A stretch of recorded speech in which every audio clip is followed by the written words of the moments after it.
is the Martinus Cosmology Podcast, a podcast dedicated to the writings and the world picture of Martinus, a Danish spiritual writer. My name is Mary McGovern, and I'm your host for today. I'm very happy to be joined today by two guests. One is Sören, who many of you know already, he's guested this podcast before. And the other one is new to this podcast, Tobias Anker Stripp. You're here for the first time, Tobias? I am. Tobias is a medical doctor working here in Denmark, and he's also a Reiki master and a researcher who is, among other things, done research into near-death experiences. And that's going to be the subject of our podcast today, near-death experiences and reincarnation. Tobias has also been the driving force behind establishing a Danish network for people who've had near-death experiences. And I'll put a link to that network in the show notes. So welcome, Sören and Tobias. Thank you. Thank you. Happy Tobias, to be here. Those who know Sören already know he's a psychologist from Sweden, now living in Denmark, and he's the author of 3 books based on Martinus's world picture. Unfortunately, none of them are available in English yet. And for that reason, I'm very happy that we can talk about the content of your latest book, Reincarnation, A Loving and Logical View of Life, in English. So welcome to you both. So, Tobias, you've been doing research into near-death experiences. I wonder if you could tell us a little bit about your research, how you have been studying near-death experiences. Yeah, sure. So basically, research in near-death experiences is a field that's around 45 years old, like systematically researching near-death experiences, and that primarily started in the United States. And in Denmark, the research that's been done is extremely sparse. I think I'm probably the only one that has been conducting sort of systematic interviews and research on the subject in Denmark, and most of our data is not published yet, but it's underway. And I've spent most of my time interviewing people who have had near-death experiences. And then I've also conducted a survey with cardiac arrest survivors to inquire whether they had a near-death experience and how that experience had been for them. Mm-hmm. And then I've also been talking quite a lot with other researchers that's related, that's researching cardiac arrest patients, cardiac arrest survivors, and like discuss with them how these experiences is also relevant. And I mean, most cardiologists and researchers into cardiology are not even aware that this phenomenon can happen. And I think it's a major thing to look after. And be aware of in certain cases, So mainly my research has been in doing qualitative interviews with near-death experiences, Mm-hmm. And how many cases have you looked at in Denmark? I think maybe 20 cases or so. Okay. The biggest issue with the recent near-death experience research in Denmark is that it's really difficult to find funding for it.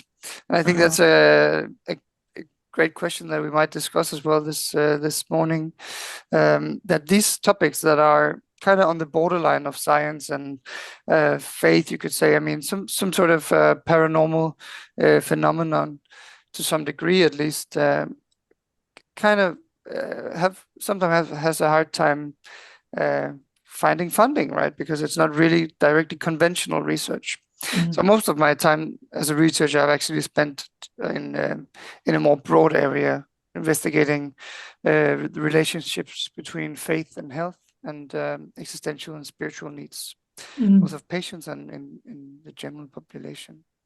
Yeah. And Sören, you have written a book about reincarnation, and the title in English would be Reincarnation, a Loving and Logical View of Life.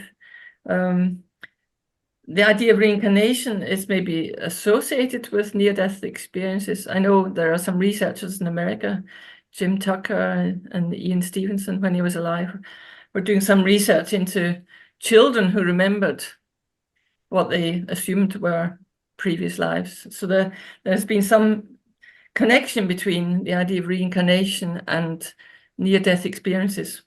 So what sparked your interest in reincarnation and your enthusiasm for writing a book about it?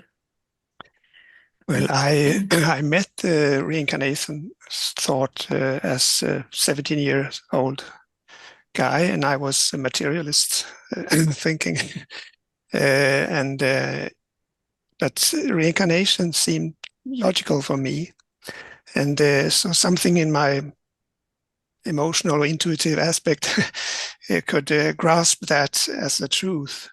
But then I later was kind of provoked that it was also a spiritual worldview connected. And then I started to study it more deep. And then I was very inspired by Martinus' works about this topic. And then I studied psychology and became a psychologist. And then I had this split in my consciousness. I read one life theory psychology at the university, and then I had my interest in spiritual matters. So early in my work life, I started really have this urge that I want to connect these two worlds. And that's why I started to write books about the topic. So I wrote 2 books first about personal development and psychology with a spiritual perspective, a reincarnation perspective. But then, as you say, Tobias, there has been since the 70s science about near-death experiences, and also Ian Stevenson's reincarnation science. So there's a growing number of people that investigate and publish a lot of facts about near-death experiences and reincarnation. So I thought it would be interesting for me to write a book about reincarnation and connect it with near-death experiences and this science about in different areas that shows that consciousness is not in the brain. So many areas in this borderline science shows us that this brain is more like a filter where the big consciousness is channeled into this physical realm to be able to handle this body and sort out all the impressions that otherwise would overwhelm our consciousness. So this book is kind of try to build a bridge from psychology to spiritual science. Mm-hmm. Yeah. And can I just respond? Yes, absolutely. I can really relate to your story, Sören, because obviously, so as you mentioned, Mary, I'm trained as a medical doctor, and I also had this kind of it's actually a very existential clash, right? It's two completely seemingly opposingly worldviews that kind of grows and builds in you at the same time. And on the one hand, you have a lot of experience and you know a lot of different things that are true on one hand, and then you have an intuitive understanding that there are other truths as well that aren't grasped by this other worldview, right? And I think also this complementary view is by far the most relevant and loving and rational view, as you mentioned as well. It has the biggest potential, and I think by combining these worldviews, I think everything becomes possible, basically, rather than limited. And I think that's what I'm trying to do myself, at least. But I think it's really been a huge conflict for me as well, and also, I mean, sitting here in this podcast as both a medical doctor and as a Reiki practitioner and a researcher, I mean, I have a lot of different caps on my head with different knowledge, and some of the things that I will probably comment on is on my own personal understanding and experience, and other is related to research, right, and other yet again to clinical experience. So it's a combination of a lot of things. Yes, and I think you can probably relate to that as well. Yes, and the need to have a much more broad, open space when you meet clients, for instance. Yes. So many of my colleagues in the psychiatry, they would never talk about spiritual matters with their clients. They thought that was a private thing. Yes. But I realized when I was talking to people that they had so many existential and also religious questions. Yes. So for me, I also made it like a scanning also when I met a new client. What's your worldview? Because if they think in reincarnation, that's could help them. As you mentioned, these two word pictures, the one is in a way without meaning, without purpose. The materialistic there's no purpose with life. But if you have a reincarnation or other spiritual views, you are searching for a meaning, a purpose. Why is this happening to me? And of course, many people in this crisis in life, they need a purpose. And so I scan all my clients, where are you in your worldview? Yeah. And their worldview have to decide where we'll put the discussion, so to say. Yeah. But if you say no to all the spiritual stuff, you will not have the resources needed that could help many people. Yes. So, yeah. I guess that's your science about fate and yeah.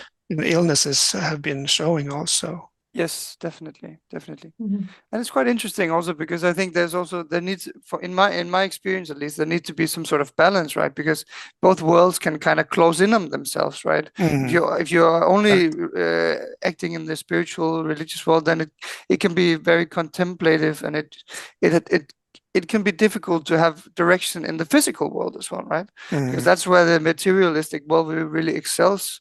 It's how to be in the world, how to get food, how to get shelter. I mean, stuff like these kind of things that are also necessary for the human experience. So I think the balance is definitely needed. Yes. But yeah. And I've read quite a lot about near-death experiences, and maybe Tobias, you could explain what a near-death experience is. But and one thing I have read is that people come out of a near-death experience often with a sense of a meaning in life.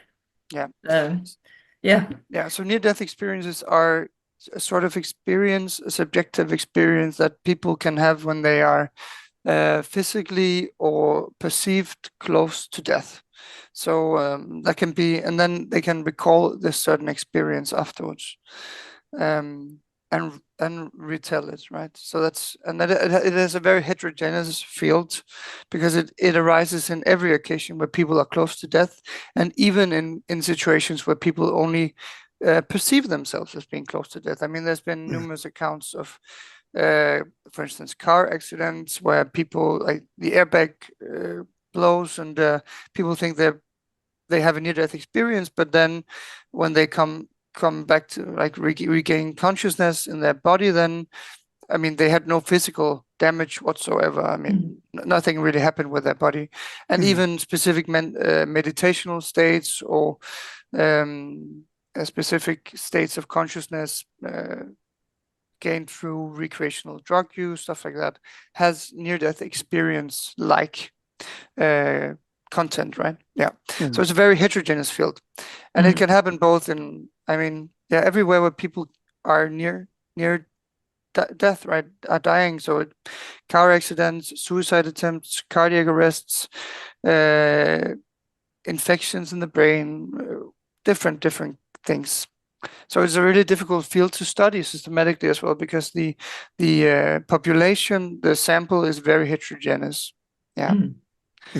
And it's across all cultures and all worldviews. Yes, so it's a phenomenon that's we can date it as far as back as we have written sources. The Egyptian Book of the Dead, Plato's writings, the Tibetan Book of the Dead, numerous writings since we have written sources from humans. Right, there are accounts of near-death experience, and they are all across the world, I should say, in all different kind of cultures, all different kind of religious views. There's various differences between the content, but usually the main issue, the main parts of this, the content, so to say, is similar across cultures and countries. So what's the typical content of a near-death experience? Yeah, and then we'll take out the Grayson near-death experience scale, right? Because he's the grand old man of near-death experiences, Bruce Grayson, who developed the near-death experience scale in 82 or 83, I think. And he made 16 questions that kind of describes and characterizes the near-death experiences. It has 4 categories. So there are like cognitive aspects, which are sort of things that your thoughts go quicker, or time stops working. And there are affective aspects, affective meaning feelings, so usually feelings of intense pleasure or peace or love that are really otherworldly in their nature and ineffable. That's also, most people that I talk to, they can't really, words won't suffice in describing their experience. And then there are the paranormal aspects that are related to having a different perception, like sensual perception, and that relates to also the reincarnation thought that you were discussing, Søren, regarding the non-local consciousness, that people may have uncommon sensual perceptions, either that their senses get enhanced, that colors and sounds are altered, or that they are even able to sense things that are physically in another area than their physical body. And that really challenges some foundational premises for natural science today. Like the main paradigm today is that, as you mentioned, Søren, that the brain produces consciousness, but and then if the brain stops working, then consciousness is obviously gone. But if you are able to, through your cardiac arrest, when you completely have no consciousness and the EEG line is flatly electronic activity of the brain is completely non-present, and then you are resuscitated, and you can relay a chat that 2 persons had in the canteen of the hospital, I don't know, 100 and 200 meters away, and that really challenges the thought that the brain produces consciousness, and really points to that it might be the other way around. Yeah, the consciousness can be somewhere else when the brain is closed off. And then there's the 4th aspect of the near-death experiences, the characteristic aspects, and that's the transcendental aspects. So that relates to being in a different otherworldly area, seeing otherworldly beings, spiritual beings, deceased relatives, or meeting like gods or some sort of source, that people usually describe it like that. Yeah. And it's very different how intense near-death experiences are. Most people that I talk to, they usually just see a light. Some see themselves from a vantage point, usually above their body, and that's the main things that I hear. And then the experience of peace and love. These the veridical perceptions of sensing things that happens other places while your body is dead, and also the transcendent elements, they are more rare. Yeah. And Søren, how is it possible, according to Martinus's world picture, that you can experience life in a very vivid way? People say that it's a more real experience than ordinary life experience. How can you experience life when the brain is flatlined, the heart is flatlined, you are dead? You're could you explain that? Yes. We'll try. I guess, as you said, Tobias, the key point is our consciousness the primary aspect, or the physical body?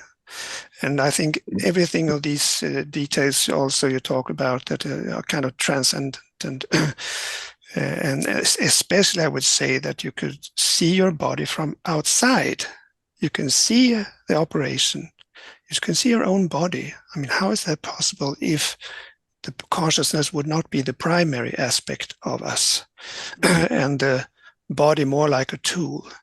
So, and the fact, as you also took up here, that you could be on a totally other part of the world and see things. And there are so many documented things. So it seems like even though you are in operation, you maybe put something on the ears and tape your eyes, and everything is shut down, and the flatline and so on, then you still can have your senses. You see things, you experience things, and they say, I see 360 degrees. I see all the ways around me. So obviously there has to be something with our consciousness, the consciousness that is not dependent on the physical senses and the physical body. And so the senses is maybe more like, the physical sense is more like small apparatus in the physical tool we have. But the senses are really in a spiritual level. That's why you can sense in that area. And then you can ask, how is it possible for the consciousness to be non-local? Because all our natural science tells us there has to be a local place. You can measure and you can weigh it. But we do have experience of radio wavelengths and mobile telephone and photocells and so on. And we can have this radiant matter, so to say. And that's why Martinus says that the consciousness is built up by radiant matter. Our thoughts are radiant matter. Our feelings are radiant matters. When we are in the body, we experience them very physically with feelings. They are really present in the body, but we can also experience outside. And so it is matter, but it's radiant matter. It's not physical. And it's not bound to time and space. And then Martinus has this, he elaborates on the expression, the triune principle, and says that the consciousness has three main parts, you could say. It is an eternal I. We have an I within us, and it hasn't changed. When I was 10 years old and looked in the mirror, it was me. 20 years, 30 years, 40 years, it's still me.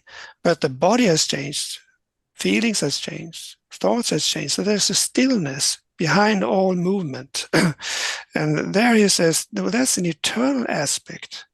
And that is more real than the created parts, because it's the stillness, the fixed point behind all movement. And you can not say anything more about the I than that it is something that is. And he also says it's a divine something that is. And then he says the second part is the ability to create and to experience. And the third part is the creation. And it's very interesting with this second part that is so deeply elaborated in Martinus' works, that the fact that we have wishes, longing, will, all these desire for things, it is something totally fundamental. It is the force behind all movements. So if I move my arm or whatever I move, or thoughts or feelings, it is because I have a longing, I have a desire for something. And that is, in a way, I don't know if you could say that, but it's the hardcore of the hard question of consciousness, that there is something putting matter in motion, or feelings and emotions. So this second part, this ability to create and experience, is also an eternal part, because we can't start creation anywhere. It doesn't start with Big Bang or anything. It is an eternal aspect of life, and we are eternal beings. It is the created part that are temporal, and it's changing all the time. So he has this triune principle, and that's his way of explaining that we can experience life totally outside of the body. It's not, we are not dependent on a physical body. the fixed point is our eternal I and our ability and all the talents that we build up from lifetime to lifetime. That is an organic evolution that we can compare with Darwin's evolution. We are walking on the ladder of evolution.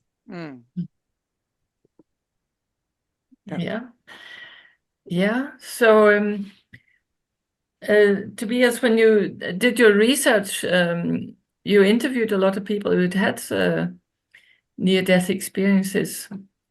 What did you learn from that?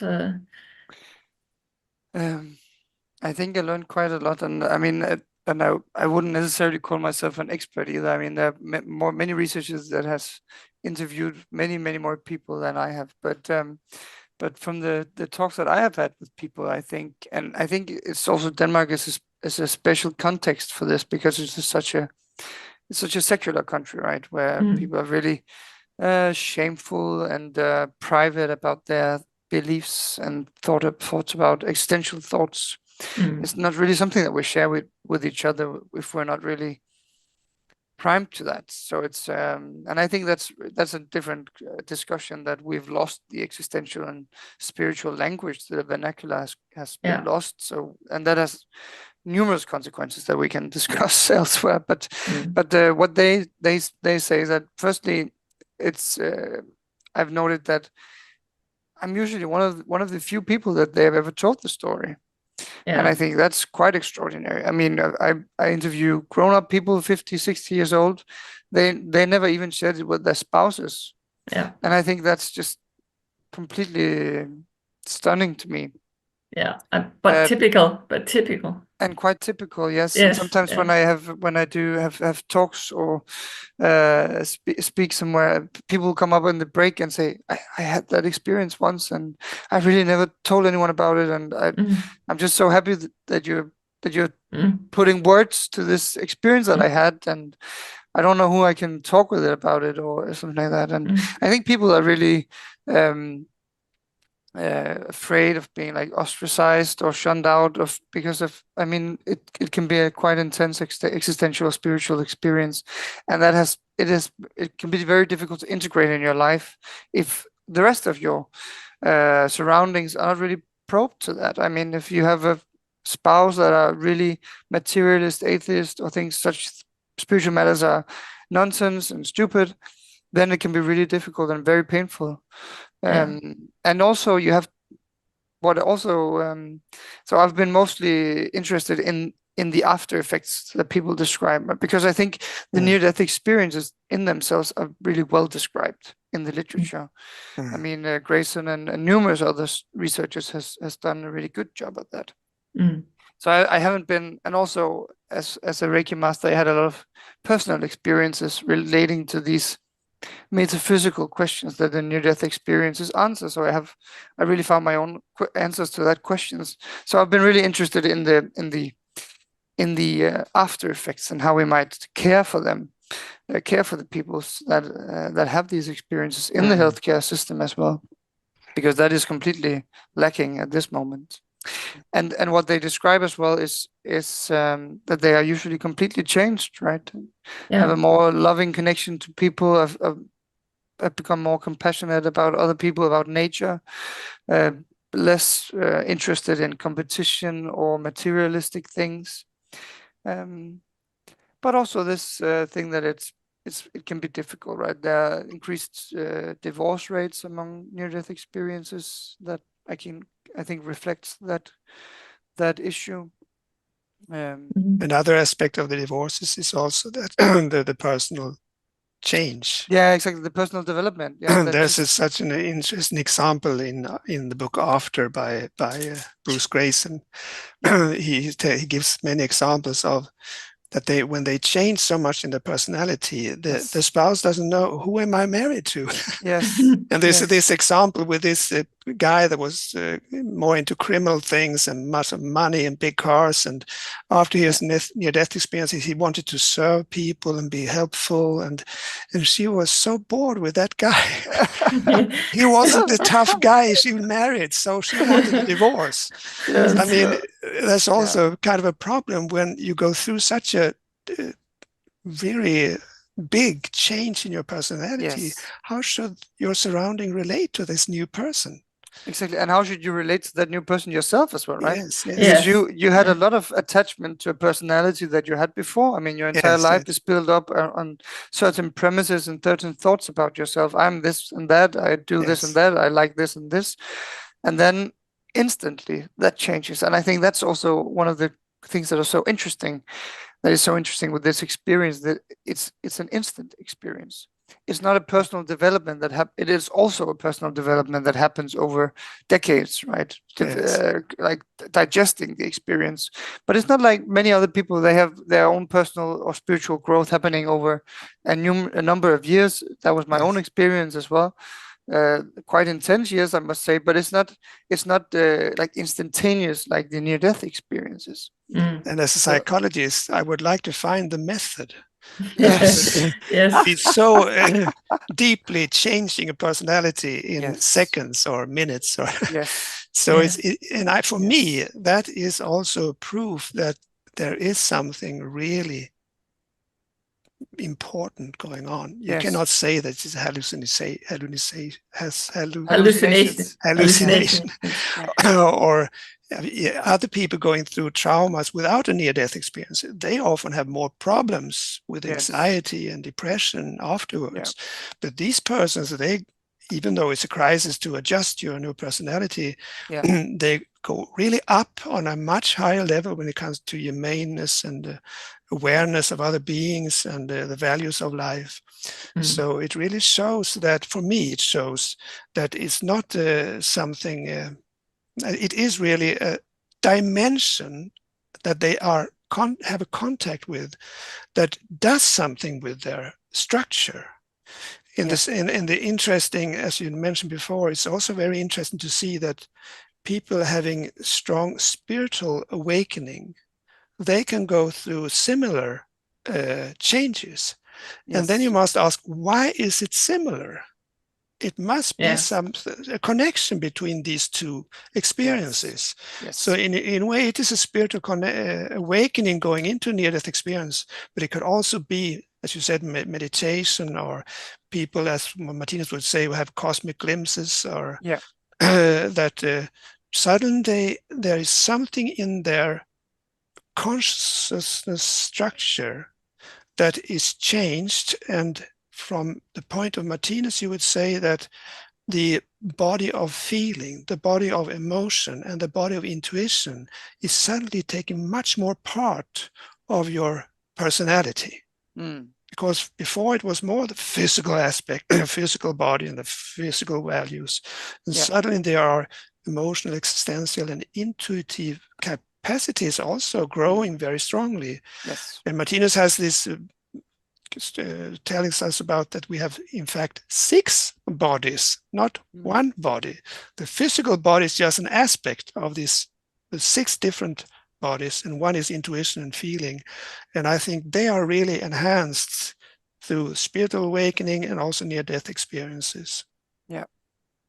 Yeah, and I think you're completely right. And I think, as you also point at, I mean, there would be a huge therapeutic potential, right, in being able to prescribe a near-death experience. And I think some of that effect is actually harnessed through the renaissance, you could say, of the psychedelic therapy, right? Use of LSD or psilocybin in psychiatric treatment. And that has really been growing actually quite a lot these last years. Yes, I mean, the major medical journals around the world, Journal of the American Medical Association, have numerous studies and reports on that. And so, I mean, that's really a high trend right now, that a high renaissance in psychedelic therapy, psychedelic assisted therapy, you could say. And I think you see some of the same long-lasting effects from that as you see in near-death experiences. And I think if I should try to translate that to Martinus, as you mentioned, Sören, these divine glimpses, or what you use cosmic glimpses, which is, I think, basically what you get through that psychedelic assisted therapy, right? Yeah. You can get it in a chemical way. You could You say get you it in a chemical way, yes. open up and Exactly. And I think yes. And it's very important there to stress that it's a very big difference from the 60s when they started with LSD therapy, and some people crashed and went schizophrenic. And now, as you said, it's just a part of a therapeutic process. Yes. They integrate very small doses of these. Yeah. It's not Yes, like exactly. in the 60s and when the LSD came out. Yeah. So, And I think you're also hinting at a really, really important point, that is, what is the commonality between these experiences, right? I mean, what is the commonality in a slow spiritual development, or in the near-death experiences, or in the reincarnation thoughts, or in, say, clairvoyancy or paranormal phenomenon, or I mean, there are numerous also well-researched areas, right? That points to a certain truth, I guess, right? yes. If I could be so free to say that, and that is that consciousness is the primary thing, Yes. and that has numerous ways of showing itself. Yes. It can reveal itself in numerous experiences, numerous perceptions, and then we call those perceptions, those experiences, we call them different things. And that is also a very scientific thing that's really not really true, but it's the way that we approach the world. We put it into small things, so we think we can understand it better.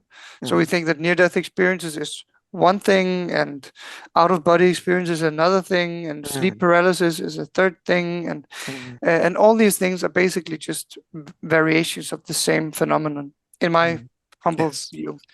In my personal view.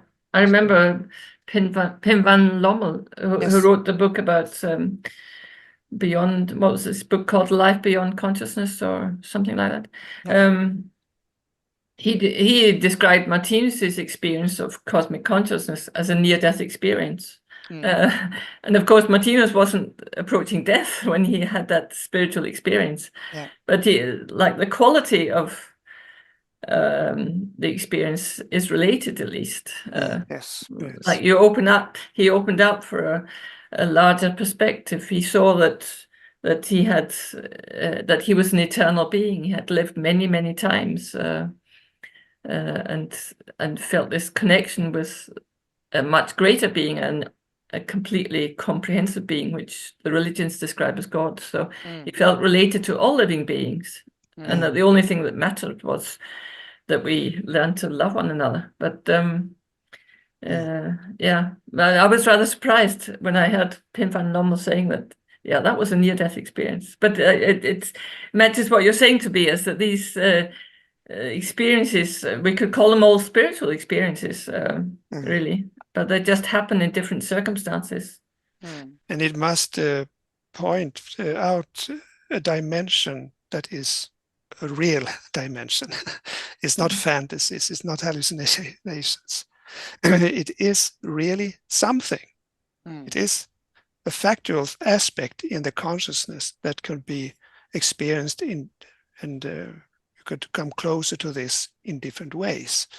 So it's not something just for fantasy or hallucinations. It is really a fact that there is a part of the consciousness that you can describe and see, as you said, through history, all cultures and all different types of spiritual experiences. They point to the same thing. There is a spiritual dimension.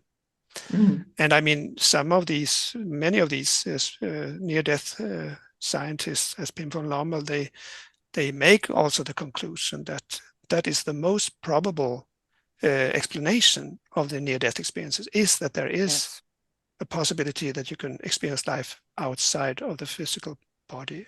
And as I said before, they call the brain a filter for the greater consciousness. It is both a probable and a loving and a rational conclusion. Yes.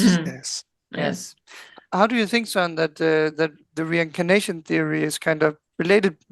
Where do you see the relationship to near-death experiences most strongly?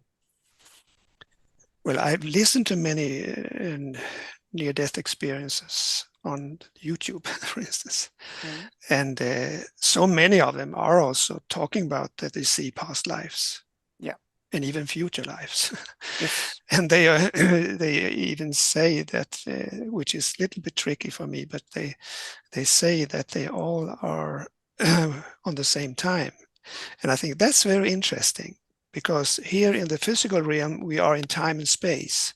Yes. But when you are outside of this realm, then you experience there is no time and space. And many of these experiences, they say that it felt like 100 years, but it was only 5 minutes at the operation board. So time and space is something totally different than we think. And in fact, we also know that from quantum physics, Yes. with entanglement with these particles that may have wide space between them, but they act exactly at the same time, that there is a dimension where you can communicate without being bound by the speed of light. Or Yes. so there is another dimension. And I think it is interesting to see when you are in that dimension, you don't experience time and space. It's all simultaneously. Yes. From my perspective, it cannot be simultaneously, but that's the way you experience it. Yes. And I think that's so interesting. Very. That is, if we sit here now and I say to you, Tobias, would you please move your consciousness to be aware of your clinic? You can do that immediately. Then you are at the clinic. Yes. With your thought. And I think that's also what happens when you are in the spiritual realm. You can just move your focus and you will be in another space, in another time. Yes. So you can move freely in time and space, but that is not for me the same thing as that everything is happening simultaneously. No. So that's a very tricky question that is always coming up in these experiences. Yeah. Yeah, I think it's sorry, Mary. And I think too that people often talk about experience a life review during near-death experiences. Like they can experience their whole life up to that point in time in what on Earth, so to speak, is maybe a minute or 2 minutes or a very, very short time, but they've experienced maybe 30 years or 50 years or 70 years or whatever in an instant, but they've experienced every detail and the content, the essential essence of every moment of their lives. So that also gives rise to questions about time and space. Yes, and I think there's it's really obviously it's a valid question, and I think you can, as you say, I can move my thoughts to my clinic instantly, and I think, I mean, the faculty of moving your consciousness to different places and perceiving things in different spaces, I think that's a faculty that can be trained as well. Yes. So I think that's most certainly possible.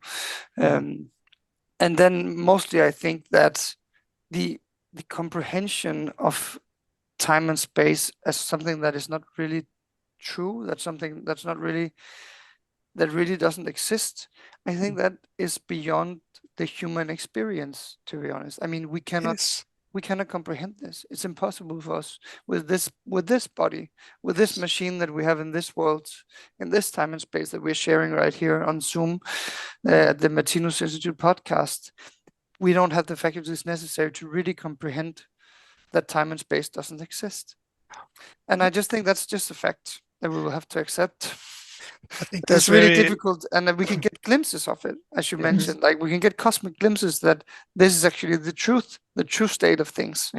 But it is not something that most people have in their everyday conscious experience. I think that's very interesting, because we have been, as I see it, through reincarnation, been gathering a lot of experiences, lifetime after lifetime, and it's also gathered in our super consciousness as a competence emotionally and skills of different kinds. Yes. And all these experiences are from time and space. So how could you believe that there is a place where it's not time and space? Yeah. because all your experiences say the opposite. So I can really understand when we have the last 100 years been working with our intelligence, with natural science, and measured and weighed everything, that we can have a proof this is time and space. It's true. Because we have buried ourselves in all these experiences of matter. Yes. But it's interesting to see that there is another faculty that can experience outside of time and space. Yes. And when we get these glimpses, it's kind of this intuitive knowledge. Yeah. And there I think it's interesting that Martinus stresses that the evolution of mankind is towards neighborly love. We are much more loving and have much more humane activities today than the Viking had. They had the ideal to be the strongest, and we had the ideal that we shall help people in Gaza or whatever, where people are hurt. And he says that when this compassion is growing from lifetime through suffering, which is the purpose of suffering, humaneness will come to a level where it will open for the intuitive. So that is the sum of all these experiences of time and space will create a new faculty of intuition. Yes. And that's what we are heading for. So in that way, it's a very optimistic way of looking at life and suffering and problems we're going through. It's gathered and it's growing, and it will create a humane faculty. Yeah, and I think also that I mean, I mentioned in the beginning that I think balance is really one of the most important things in the human experience, so to say, because there's, because in my view, it's not an either or. It's actually it's a both and. So absolutely, the thing is, it is both true that time and space doesn't exist. And it is similarly true that time and space does exist. Yes. It can be true at the same time. And I think that's really one of the main leaps that you have to conduct with your consciousness, right? That these things can actually be true at the same time. And if you accept that, then they can mutually enhance each other, right? Yeah. So we're living in two worlds at the same time, really. You could say. That is also a really good question. I think we can only live in one world, right? But it has many variations. It has many ways of showing itself to us. Yes. Yes. Yeah. Yeah. Yeah. I was thinking of things like talents and so on. I have worked a lot with musicians, and we talk a lot about talent, and but who's ever seen a talent? You can't see a talent. But if you give me a violin, I can show you how little talent I have for playing it. But I mean, I have some talent. I did train as a violinist. but all these talents that people talk about, and they're invisible. They have no physical place. You can't look at someone and measure their talent, but you can see it manifested. So there's a whole sort of non-physical dimension. Mary, you have worked with prodigy. What is it? Child prodigies, haven't you? Child prodigies. Yes, I have. Yes. Yeah. So you have seen this, and I guess that have influenced your way of looking at reincarnation, I guess. Yeah, because I worked with these very small children from 2.5, mostly from 3 years old, who played the violin, and I remember a 4-year-old who started, and it's a long story, but I mean, she in 1 week she had learned to play the first 5 pieces on a tape I gave her, and totally perfectly in tune, and rhythm was perfect. The technique was all awkward because she didn't know quite how to hold the instrument, and in less than a year she played a Vivaldi violin concerto in the Queen Elizabeth Hall in London, and a year later she played a Bach violin concerto, and when she was 7 she went to the Yehuda Menuhin school outside London, which is a school for child prodigies. Wow, so, I'm getting goosebumps from your story. You do? Yeah. Yes. But I've worked with a lot of children who have that kind of talent. And one thing that's interesting too is that some of them, actually this little girl I'm talking about now, she won a very, very prestigious competition when she was 18. And she packed her violin in its case and she said, well, that's it. Now I want to study sociology. Perfect. Wonderful. Yeah, and I worked with a 15-year-old boy, a pianist, and he'd had his debut with a professional symphony orchestra as a soloist when he was 12. And at the age of 15, he was traveling abroad to play the Rachmaninoff Third Piano Concerto, which is one of the most difficult piano concertos you can imagine.